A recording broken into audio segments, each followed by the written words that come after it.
hemos anunciado que el Ayuntamiento de Calviá, en estas jornadas de presentación del SICTEC, va a ayudar a las 25 empresas a poderse certificar. Es una iniciativa que queremos llevar conjuntamente con todo el sector empresarial, y eso es buscar la excelencia, que es el futuro y presente de Calviá. Por tanto, muy satisfecho de la jornada, muy satisfecho de la participación y de la presencia de otras autoridades como el conseller de Turismo y del Consejo Insular.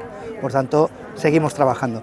SICTEC es el Sistema Integral de Calidad Turística en Destino, y lo importante es la palabra destino porque integra todos los actores que entran dentro del destino, porque el turista cuando viene no solo va a un hotel, sino que llega, se sube a un taxi, después va a la playa, va a un comercio, compra en un comercio, va a un restaurante, etc.